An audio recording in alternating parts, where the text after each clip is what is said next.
नमस्कार दोस्तों, स्वागत है आप सभी का हमारे YouTube चैनल ज्ञान भंडार पे।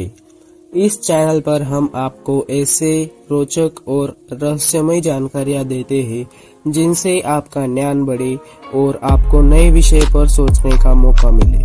आज हम एक बेहद खास और रहस्यमय सवाल का जवाब ढूंढने वाले हैं। मृत्यु के बाद आत्मा का क्या होता है? क्या सच में स्वर्ग और नरक होते हैं? आत्मा किस आधार पर इनमें जाती है? क्या पुनर्जन्म होता है? इन सभी सवालों के जवाब हमें हमारे प्राचीन ग्रंथों, वेदों और पुराणों में मिलते हैं। तो चलिए एक रहस्यमय यात्रा पर चलते हैं और समझते हैं कि मृत्यु के बाद आत्मा कहाँ जाती है। पहला चरण, मृत्यु और आत्मा का निकलना। जब किसी व्यक्ति की मृत्यु होती है तो उसकी आत्मा उसके शरीर से बाहर निकल जाती है, लेकिन यह आत्मा तुरंत स्वर्ग या नरक नहीं जाती। सबसे पहले यह कुछ समय तक अपने आसपास के लोगों को देख सकती है। कई बार आत्मा को यह समझने में समय लगता है कि वह मर चुकी है। हिंदू धर्म ग्रंथ के अनुसार मरने के तुरंत बाद आत्मा सूक्ष्म शरीर में प्रवेश कर जाती है।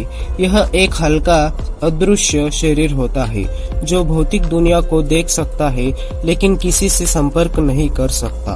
दूसरा चरण, यमदूतों का आगमन और आत्मा की परीक्षा। कुछ समय बाद यमदूत आत्मा को लेने आते हैं। यह दृश्य भले ही डरावना लगे, लेकिन यह पूरी तरह कर्मों पर निर्भर करता है। यदि आत्मा ने अच्छे कर्म किए हैं तो उसे देवदूत लेने आते हैं, और यदि पाप किए हैं तो यमदूत उसे अपने साथ यमलोक ले जाते हैं। यमलोक में आत्मा को चित्रगुप्त के समक्ष प्रस्तुत किया जाता है, जहां उसके पूरे जीवन के कर्मों का हिसाब होता है। चित्रगुप्त के पास एक विशाल ग्रंथ होता है जिसमें हर आत्मा के पुण्य और पापों का विवरण लिखा होता है।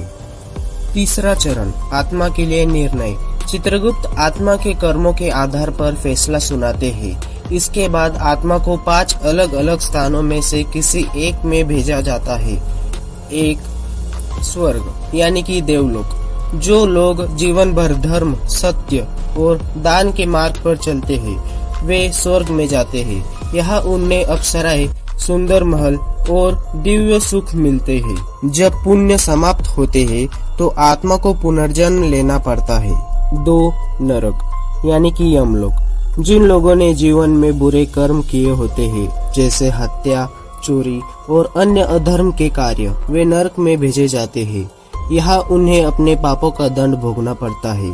यह सजा तब तक चलती है जब तक उनके पापों का नाश न हो जाए। 3, पितृलोक। जो लोग न पुण्यवान होते हैं न ही बहुत पापी, वे पितृलोक में जाते हैं, जहां वे अपने वंशजों द्वारा किए गए श्रद्धा और तर्पण का इंतजार करते हैं।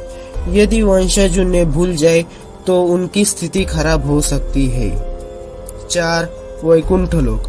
भगवान विष्णु के अनन्य भक्त जो भक्ति और प्रेम में लीन रहते हैं वे वैकुंठ जाते हैं।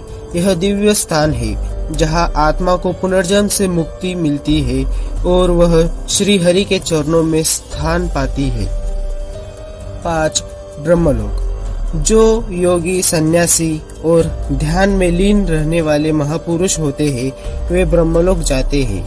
यहाँ आत्मा ब्रह्म में विलीन हो जाती है और मोक्ष प्राप्त कर लेती है। तो दोस्तों, यह तय है कि आत्मा के लिए स्वर्ग या नरक का निर्णय उसके कर्मों के आधार पर ही होता है।